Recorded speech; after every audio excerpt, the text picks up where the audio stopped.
Well, folks, I'm back, and as you can see, I'm in my natural habitat, the Criticless home screen, because I am coming to you live abroad from the North Carolina Appalachian Mountains, and I have been scouring the internet to find you some news, and I've found a few things, including some news on the Eternals 2, the Marvel film that just everyone was so excited about, and also a little bit of news on James Cameron and his Terminator franchise, and a little bit of other bits and bobs that I think all of you might find quite interesting. So let's go ahead and do this.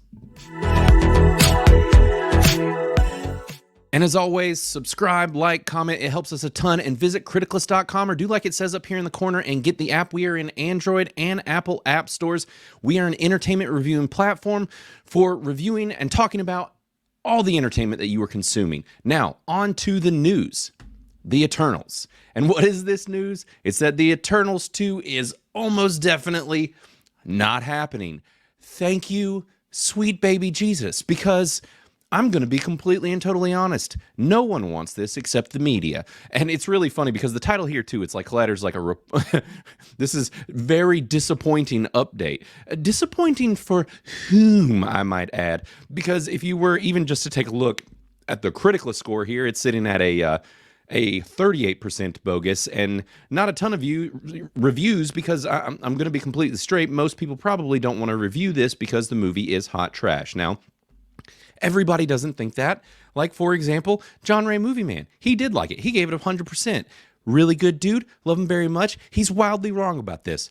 Love you, John. But no, this movie is not 100%. I hate it so very much. It is a terrible Marvel movie. And, at very, very, very best, you could say it was a decent, but it's not that. And it just has no place in the MCU. But I knew that this was going to be the case when we got the announcement of who was directing it. And I had seen her previous films, and just everything about this it did not track. And this movie totally tanked. They made about 1 million toys. And you can still to this day find bargain bin Eternals toys for like $2 all over the place, because no one cared about all of these no-name heroes with a bunch of random powers and no real connection to the larger Marvel universe. This was the worst possible way to kick off the MCU. So I think that this is phenomenal news that the Eternals 2 is not looking like it's going to happen. Variety is the ones reporting this, and honestly, this tracks with everything that we've been hearing. Because if you follow Film Thread, Chris Gore has some internal connections within Marvel, and he has also been one of these that's saying that it looks like Marvel might be turning things around. And it's starting to show that. I mean, we've seen Deadpool and Wolverine, and there's a few things that were in the can from before that, like the new Captain America movie, which I think is not going to be very good. At best, it might be a decent, but it's just sounding like through the production hell and everything else that happened with it, it might not be that good. And then we have, the bad guy film that's going to be coming out after that. But I think it could be smoother sailing, because the reports are sounding like, unlike Star Wars and Lucasfilm, MCU has realized that it really hurts when you don't make money and you make things that no one wants to see. So I think that this is phenomenal news. Let's not make another Eternals film. Now, granted, they say that the Rotten Tomatoes score was a 47 by critics, which actually kind of surprises me that it's that low, simply because this is the type of thing that they tend to prop up even when it's trash. And then it's got a 77% from general audiences, which is even more surprising, but also speaks to what I've talked about with the general audience score on Rotten Tomatoes as a whole. I don't know anyone that reviews there, and I've never met anyone that has, and I find it a little suspect, that score there, and the types of individuals that actually review on Rotten Tomatoes. But with that being said, I think that this is fairly decent news. This Collider article is talking about the endless potential for more Eternals movies, and no, there's not, because no one cares, and no one's going to show up, except for maybe, John Ray Movie Man, and he can let us know how they are. And hey, if they're good, people would show up, but I just don't see this happening. And I know that Marvel, if they're smart, doesn't either.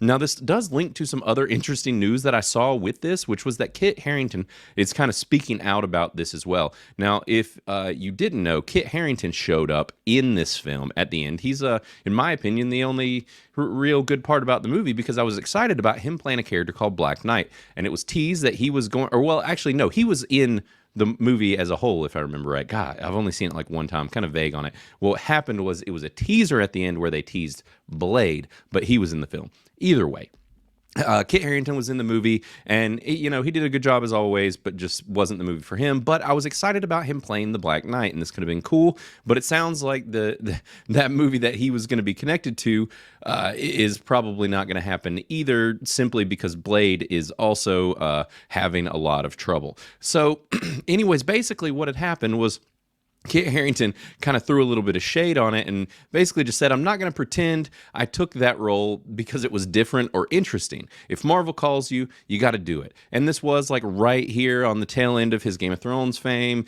and all of that series and stuff. So it makes sense that he would jump onto this. And this was where, when Marvel called you, you just got to do it. But the thing is, over the past 5 years, that has not been the case. That was the case back then. And honestly, I'd like to see him show back up in the MCU.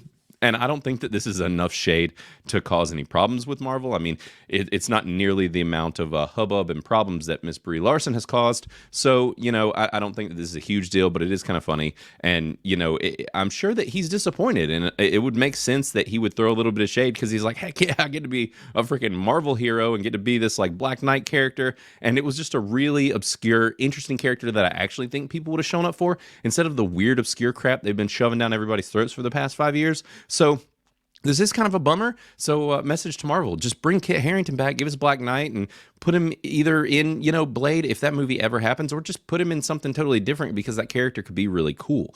So, that's mostly it for the Eternal stuff. I was just happy that we're not, it sounds like we're not getting a second one, and more than anything, this tracks with the fact of what we're hearing about Marvel getting their crap together. And one would hope after the disastrous couple years that they've had that is the choice that they would make, because no one wants any more Eternals, let's be straight. So, next little piece of news here is about James Cameron and his secret Terminator project. And I had no idea that there was a secret Terminator project happening. And let's be straight. There have been actually what we'll do is we'll check in on Criticlist and see. So I did a quick little search here within the app, and I was like, you know what? I bet someone has made a Terminator list. And sure enough, DK Movie Lover did. And he's made a list of the Terminator films ranked. And there is one thing that's not in here, but as a whole, there is 6 Terminator films, and then there's the Sarah Connor Chronicles, which fits somewhere in here. I've heard great things about it, but never watched it back when it was airing. But there's been 6 of these movies, and in all honesty, if you were to ask most people, they would tell you there are like 2 good Terminator movies, and that's when they should have stopped. Now, granted, I actually didn't hate the 3rd Terminator movie, but a lot of people did, which he puts in last place. But I was young when this came out, and so, I haven't seen it since then. There's no telling if it actually is any good now or not, or my opinion on it. And I actually thought Terminator Salvation was kind of cool. I saw that one in theaters, but, so you could go check out his list in Criticlist if you would like, or go ahead and make your own if you have not made any list within Criticlist or have not made a Terminator list, which clearly you haven't because there's only one that I could find. So basically, it's just that he is planning on making another Terminator film, and I didn't know that this was happening. Clearly, it was a secret. Now, maybe some of you guys did. If you did know about it, let me know down in the comments, but I just... This comes back to kind of even the Eternals thing, which is just Hollywood and the franchise problem. And it's just that if they have these franchises that have done well in the past, they just can't leave well enough alone, or at least for long enough. And I mean, I'm all here for a good franchise. I mean, listen, give me some more solid, good Guillermo del Toro Pacific Rim movies, and I will be here for that franchise. But, it's the Terminator franchise has been kind of shambling for a long time. And I don't know why James Cameron is planning on doing another one of these. And, he's basically still claiming that this is, this secret thing that he is working on. And it says, so this was during an interview. He says, during the conversation with THR, where he touched on his lack of involvement with the anime, which there is an anime coming out currently too. Not very interested. Like I said, this franchise kind of fell off for me. But he says, Cameron confirmed he was working on a new Terminator project, but one that is totally classified for now. I find it interesting the filmmaker didn't even reveal the title or reveal if the Terminator stuff he's developing is even a movie. So that is interesting. But this is... I don't know. First off, okay, if you know anything about James Cameron, then you know that he can't stop making Avatar movies. Avatar is in his blood. It's deep down in his soul. It's a story that's got to escape. And, we've gotten 2 Avatar movies, and as we've seen, these Avatar movies take somewhere in the ballpark of like 10 to 15 years to make. And so, at this rate, if he's going to make like 3 more of these movies and he's 70 years old, by the time he makes it to another Terminator project, James Cameron is probably going to be about 180 years old. So I don't think that this is going to happen, which is probably a good thing. I think Terminator needs to just lie and wait for a little while. And if this franchise comes out, maybe do it after the AI or during the AI apocalypse that we are clearly going to be undergoing. Because as we've seen, they're digging into AI pretty hard here, so it's only a matter of time before the AI is making robots so that they can inhabit the bodies of these robots and subjugate us and kill us all. So, James, you don't have to make a movie. We will be living in this reality soon enough. Now, on to more news here.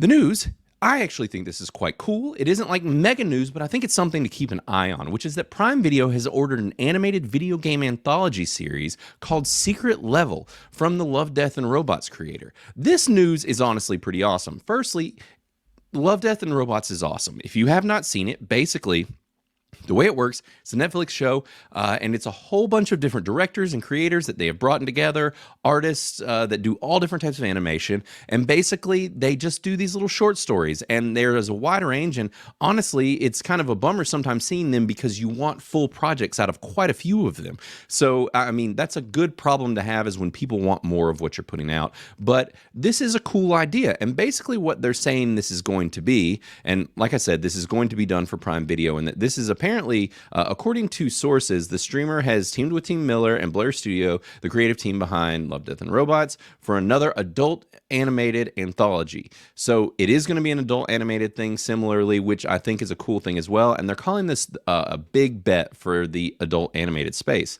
Now, the thing that's interesting about this is that this is going to be based off of video games. So the details from the sources here are that Amazon's game New World, there's going to be a short based off that. I don't think that game is necessarily doing gangbusters, but still Spelunky, and then other PlayStation titles. So this could be really cool, especially if they bring in other video game studios as well. Even something like Gearbox with Borderlands, where we could get something cool and animated, in these little short form things instead of the film that we just recently got. But I mean, there's all types of video games out there, and maybe the first season is on smaller properties, but if it's a success, then maybe we get more down the road of other really cool big properties, and that could potentially even lead to full projects if this is successful. So I'm game for this, and I'm all game for just seeing little tidbits of these video game worlds that I enjoy in these kind of adult animated presentations. So this sounds pretty cool. Prime Video right now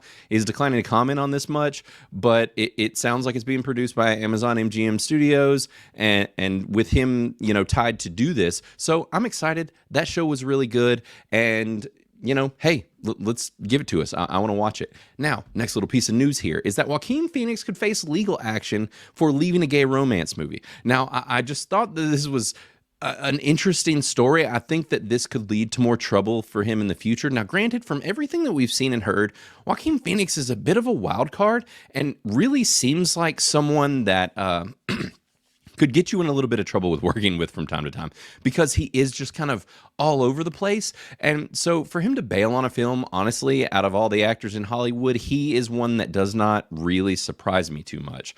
But basically they're saying that this could cause legal trouble. Now, the interesting thing is I was reading it initially and I was like, well, this is probably, he just dug more into the script and whatever, and just decided like this was just going to be too much. They're saying that this was going to be a very like graphic, over the top type of film, and I'm like, maybe he got cold feet not being a gay man and just didn't want to make this movie. But the more you read it, there's a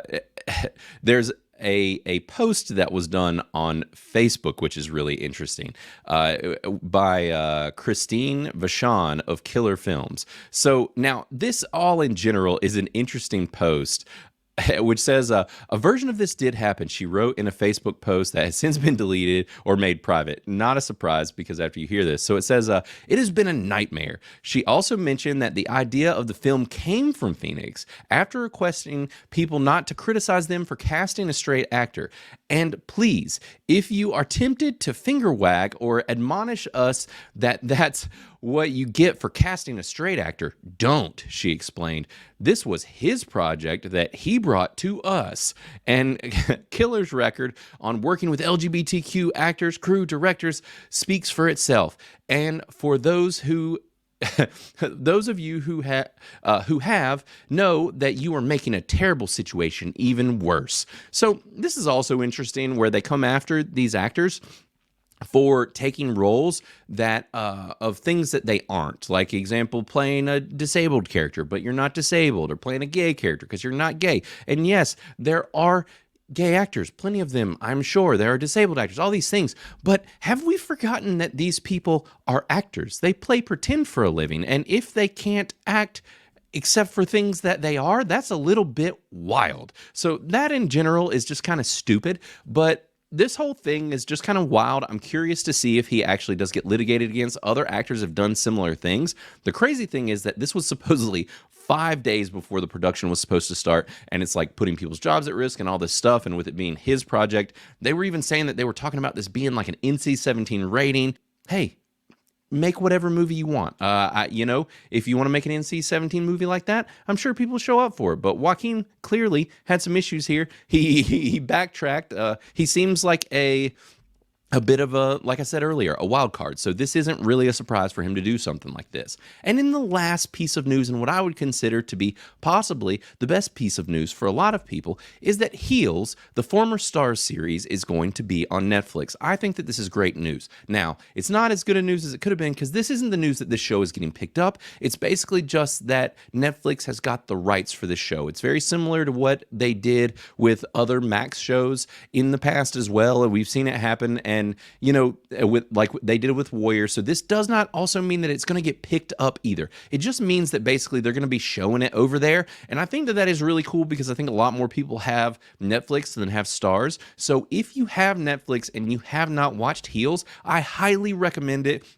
I rated this on Criticalist, gave it a really high, most excellent rating. This show is phenomenal and fantastic. Even if you don't like professional wrestling, this is a family drama adult show that just is really cool and really funny and fun and over the top, but also very grounded and human, and tells family relationships. And I just think it's very cool, and I highly recommend checking it out. So on September 15th, this show will be dropping on there. Watch Heels if you haven't seen it. It's awesome. And who knows, maybe if enough people do go see it, it'll get picked up and we can get more of it. And that's what I would like. And I know that Stephen Amell did a post about being excited about it. This is good news, but it doesn't mean it's getting picked up. And honestly, chances are slim that it is, but I want more Heels. So Netflix, please pick this show up. But anyways, that's it for the news today, guys. This has been a good time, as always, and I will be back again tomorrow with some news, hopefully, if they can get their crap together and start telling us some stuff that's happening in the industry. But this has been your little tidbit news day of just these little